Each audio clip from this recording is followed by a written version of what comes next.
Hey everyone, it's Brandy and welcome back to my channel, Brandy Janae's Bookshelf. As you can tell from the title of this video, unlike with the background, today I'm going to be going over the books that I read in November.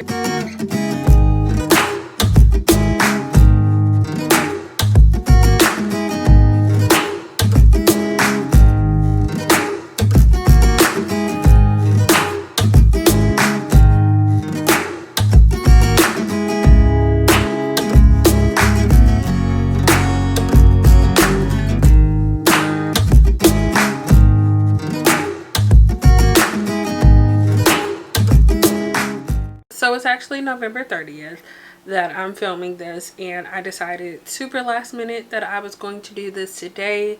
Normally I wait a week after the end of the month and post the try to post the following week with a wrap up, so I have enough time to do all of my prep work and things like that. But the majority of the books that I finished during November were rereads, so I decided that instead of waiting, I was going to just film it. And hopefully it goes okay. So sorry if it's a little janky. I literally just spent like 10 minutes because I realized that normally during my prep work, giving descriptions for myself so that it can go smoothly, I also get my stats together, and realized that I hadn't done that yet because I was still trying to get reading done. But at this point, I think that I'm only going to be really trying to finish one thing, and that's something that I'm already in the middle of because I don't want to have to carry that over into next month. So I need to hurry up and finish filming so that I can finish that one thing, which I will actually talk about that during this video because I don't want to have to mention it next month. Surprisingly, November was a decent reading month. I went into the month knowing that I wasn't in my peak reading mood like I kind of was. I had a feeling that I was going to get into the swing of things once I started reading, but I was really in a mood to reread, I think, a series that I had already read this year. In the past, I have allowed myself to reread the same series multiple times in the year, but I was really trying to focus on getting through some of the books that I have on my TBR. Since my selection right now is pretty limited, I was trying to make my way through some of the books that I was really excited for this year, just so that I won't feel super guilty for going out and buying a bunch more if I've read, some of the ones that I have now. But like I said, I got into the rereading mood. I did pick a series that I have not read in a couple years, so I'll pat myself on the back a little bit for that. But once I read, I think, the first book in the series, I was like, okay, I kind of want to read the whole series now, and I pretty much did that. And because of that, my TBR for November pretty much went down the drain. I think I managed to fit in a couple of the books that were officially on my TBR, but for the most part I didn't read any of those. So let's go ahead, go through the stats, and then I'll get into the books that I need to talk about and whatever I'm actually going to be discussing in this video. So in November, I read a total of 15 books. And over those 15 books, I read 4,945 pages, and that is including the one that I am still currently reading. And then a little bit of breakdown. I had 7 of the books that I had read them from print copies, at least partially. One of the books that I finished was an ebook, and then 7 of them were audiobooks, which I think actually all of those were the rereads that I had. And then for the month, I had an average rating of 3.71 stars, and that is only for all of the books that I read for the first time. Those are all the stats. Let's go ahead, move into the actual things that I finished and what I am going to be discussing. Starting off with rereads for the month, I'm going to start off with the one reread that I did mention at the beginning of the month, or in my TBR, that I would be reading, and that one was Magic Slays by Alona Andrews. This is one of the books, I think maybe book 5 in the series. Yes, this one is book 5 in the Kate Daniel series. I was picking this up as part of the read along. I was supposed to read a few others, but this is actually the only one that I ended up getting to in the month. Once again, if you know nothing about the series, I feel like I've been talking about this one for the past few months, but just in case you're new to my channel or you just skip past it and you want to know now, the series is following this character named Kate Daniels. At the beginning of the series, she's working as as a mercenary through the Mercenary Guild, but her previous guardian ends up being murdered, and she tasks herself with trying to figure out who it was that killed him and why.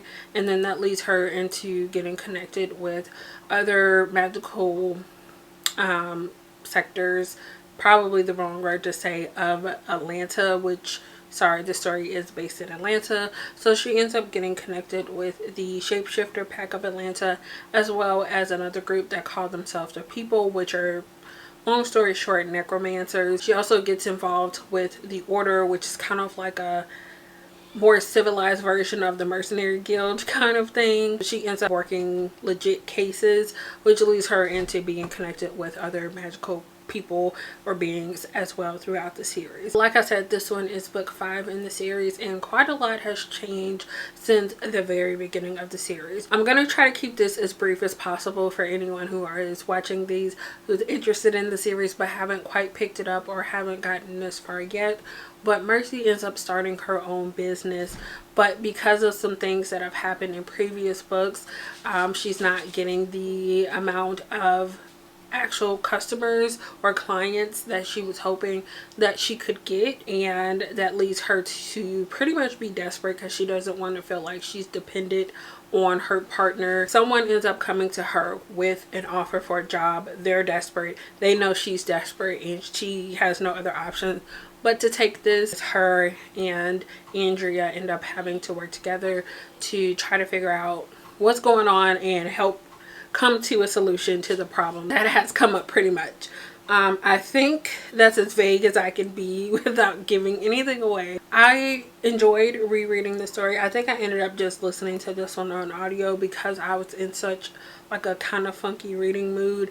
I didn't want to not read this one because of that. This one isn't really one of my favorite books. It just like doesn't focus on some of my favorite things that happened in the series. It was still a really good story, just not one of my personal favorites. And then the rest of the rereads that I have to talk about, which like I mentioned at the beginning of the video, if I kept it in, were all part of the same series, and that was the Night Hunter series by Janine Frost. We start off following Kat and Bones, who end up meeting because Kat is half vampire and she has tasked herself with hunting down any vampire that she can because she believes that they're all evil based on what her mom has told her. She's out hunting one night when she meets Bones, and she ends up killing a vampire that he's also hunting because he's a vampire bounty hunter, but he's also a vampire. They end up working together in order to bring down this really big powerful vampire, and then from there the series kind of evolves and becomes a much bigger thing, and we meet a lot of characters. This is a very expansive world, and I think for the most part that this series is like really good if you're looking for just like a classic urban fantasy paranormal romance.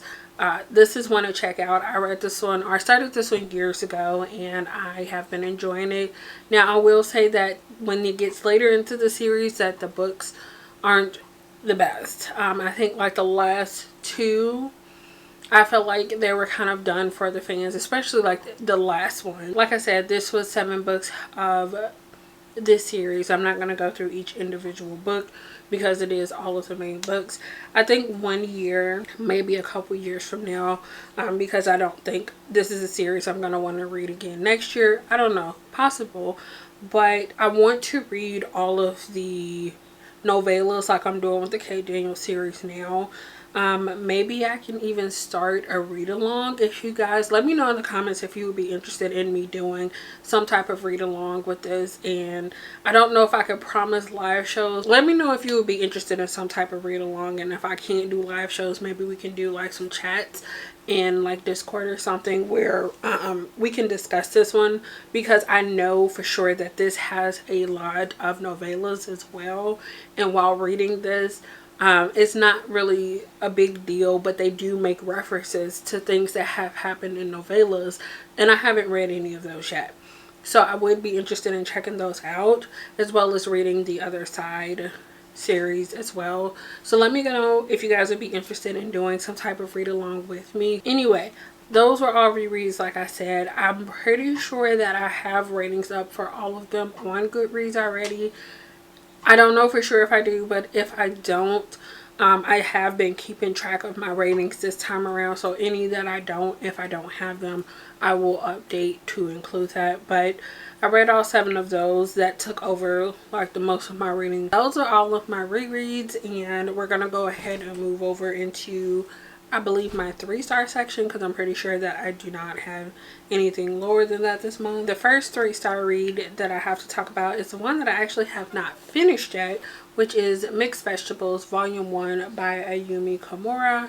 And this is obviously a manga that I ended up, I think, picking because of Deck of TBR for November. So one of the few books that I started from my actual TBR. But this one is following this girl named Hanayu Ashitaba, who is a daughter of like a pastelier or bakery owner. Her father has, I don't want to say he has dreams of her like taking over the shop, but he kind of has some sort of expectations of her taking over his shop when she's, you know, becomes an adult or is old enough or whatever. But when she was younger, her father ended up taking her to the sushi restaurant, and she becomes obsessed with the process, and she decides that she wants to become sushi chef. So she decides that the best way to do that is to marry the son of a sushi shop.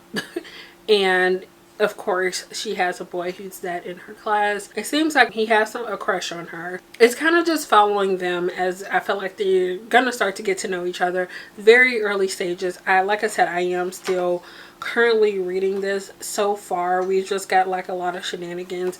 It seems very young. And not something that I would typically pick up now. The cover looks way more serious than the actual story is, which I find very fascinating. I just double checked, so I only have 2 more chapters left, but I think I have a pretty good feel of how the story is going to go. It still is up for debate. So right now, like I said, I am looking at giving this 3 stars, or I put in what I'm thinking that everything is going to get, and it got 3 stars through CallPal. So if anything changes, I will of course put it up on the screen so you guys can know. But as of right now, with 2 chapters left, it's interesting. Not exactly what I was expecting. I think this is going to be cute. I don't know how many volumes is in the series, but as of right now, I think I will continue. I do have 2 more volumes on my shelves at the moment, and then I will decide, I guess, from there whether or not I want to continue on with the series. But like I said, as of right now, this one got 3 stars. Okay, and then the only other 3-star read that I had for new reads, at least, is going to be lumped together with my 4 stars. So we're going to move over into my next set of books that I needed to talk about, which was Fly Me to the Moon by Kenjiro Hata, and I have volumes 1, 2, and 3. I had checked these out from the library like months ago, I think, and they were finally due where I couldn't like renew them, or they didn't automatically renew again. So at the beginning of the month, this is like very beginning, I think the first day they were due. So I decided to just read all 3 of them in one go. And I actually filmed a video. I think it was like, I called it a first impression, since it was like my first thoughts on the series. So I do already have that up on my channel, so I'm not going to be going through those books again. I will just link you to that video. I specifically did that because I knew that by the time I got around to filming this, I wasn't going to remember too much about this series. I don't remember character names, but I will give you like a very brief description. We're following this boy who I remember his name is Nasa because he got made fun of a lot by everyone that he was around. Kids, teachers, anybody who weren't his parents pretty much. So because of that, he decides that he's going to be the top of his class, like be the best at everything he can, and go out and become an astronaut. And he's actually getting prepared to take his entrance exams to go into high school. When he's like leaving, I think, a class one day, he ends up seeing this girl like sitting outside. It's snowing, and he's like, I need to go out and go talk to her. And in the process of going to walk over and talk to her, he ends up getting hit by a truck, and he is very badly injured. But he's seen this girl, and he's obsessed with talking to her, know everything he can about her. And instead of going to the hospital, he does everything to pursue her. And in the process of him talking to her, he ends up asking her out. And she tells him that the only way that she can date him is if he marries her. and he automatically agrees, but then right after that he passes out. He's finally taken to the hospital and he's just like, I never got to learn her name, I don't know anything about her. And he tries to go on living his life the best he can, but then he's just like, my life has no purpose without this girl in it, and if I can't find her, then I don't care to do anything that I originally set out to do. Which I have opinions on that, but we're gonna keep going. And then we fast forward a couple years. He's 18. He has I think he dropped out of high school. Actually, I don't think he finished, but he's working part-time, and he has moved out of his parents' house, and he's just like working and living and doing the basis that he needs to get by in life. And then eventually this girl shows up at his door. It's like, hey, I have the marriage license, I need you to fill out your information so we can go and file this paperwork so we can be officially married. And it pretty much just follows the story from that point on, and seeing how they are adjusting to married life, and then obviously really getting to know each other. So yeah, there's that. Like I said, I do have that video where I am talking more about the 3 volumes together. I was kind of back and forth because of my personal opinions, but I enjoyed the series for the most part. I think as of right now I want to continue on with the series. Volume 1 got 4 stars, Volume 2 got 3 stars, and then Volume 4 got 4 stars. So if you want any additional thoughts or a different perspective of me having just finished them that same day, go check that out. So the next one that I read was another library book that I have had to take back by now, which is Golden Sun by Pierce Brown, which is book 2 in the Red Rising series. Just to simplify, I guess, the series in general, we're following this character named Darrow, who is a red at the beginning of the series. Something happens where his wife ends up being executed, and of course she used this time to be seen as a martyr, and all of those thoughts that she has put into his head, like things that they have talked about, he kind of acts on that, and because of that he's also set to be executed. But he ends up being saved so that he could be used to be a part of the rebellion. In the process of that, he's changed physically from a red to a gold so that he can go and attend their school. So red is like the lowest of the color structure, gold is the highest.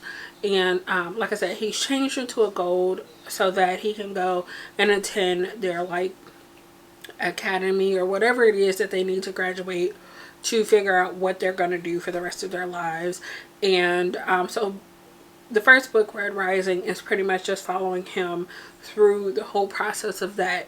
Book 2 is, I think it takes place a couple years after that, and seeing where Darrow is, how things have changed, and how he is going to, or if he's going to continue to help the rebellion now that he's in the situation that he's in. This was kind of, once again, like a little bit of a mixed bag, and I think it had a lot to do with my personal reading mood. I think I probably should have waited to read this one because I felt like I would have enjoyed it possibly as much as I enjoyed Red Rising if I had waited, but because I didn't, and I was just like, I really want to get through this now, even though I wasn't in the best reading mood. I think that kind of hindered my enjoyment a little bit. This one had a lot of interesting things going on, and it like kind of at points felt like the connecting book to like to get you to the final book of what I'm guessing is going to be a really huge battle.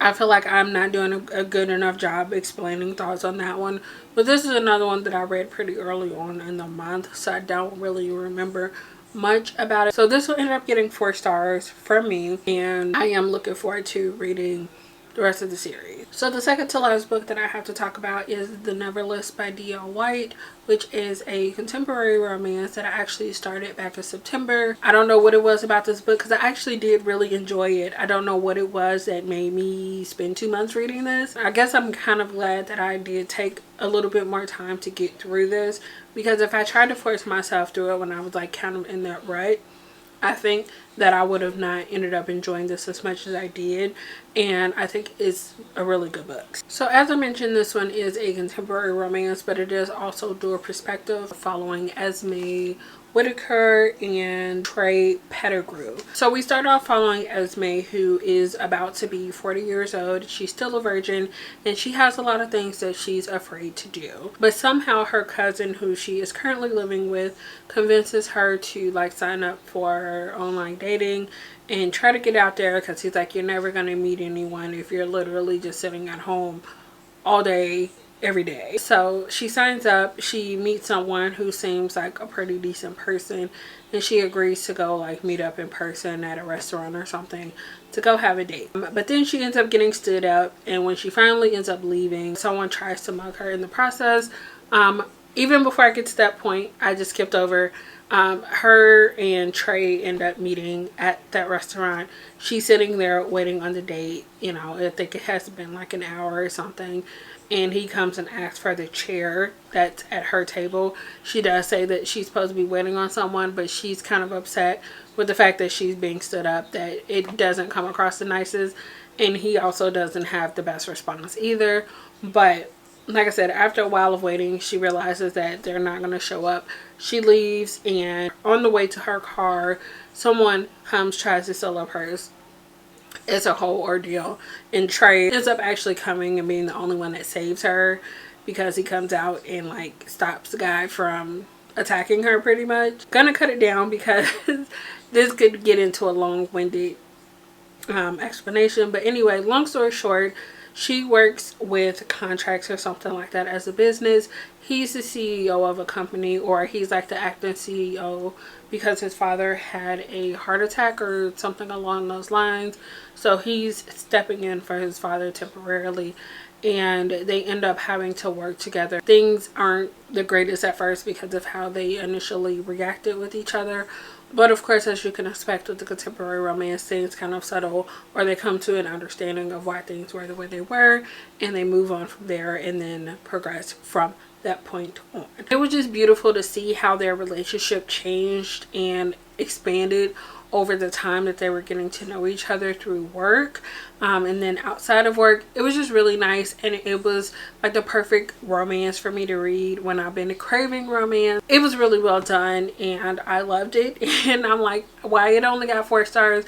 I think it was like a couple things here and there, maybe about the writing. It sometimes felt a little bit unfinished as far as like editing, because I felt like there was so much good about it that I felt like these very obvious errors could have been caught by someone in the editing process, and they just weren't.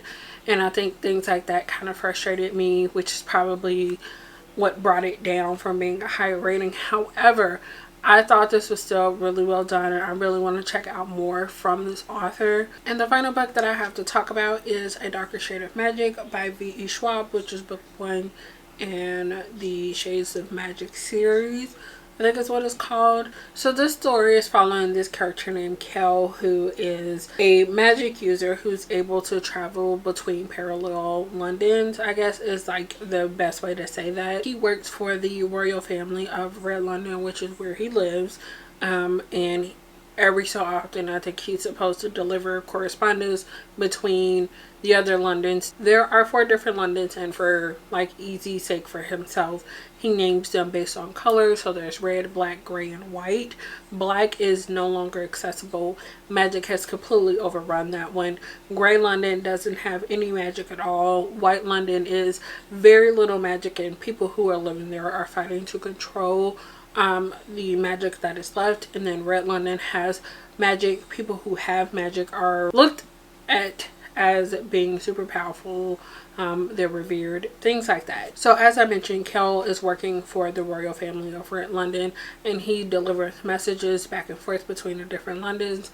However, he's also a smuggler on the side. But at the start of this book, he is on a mission to one of the other Londons. He gets, I don't want to say an opportunity, but he gets asked to deliver a message across to a different London to someone else's family.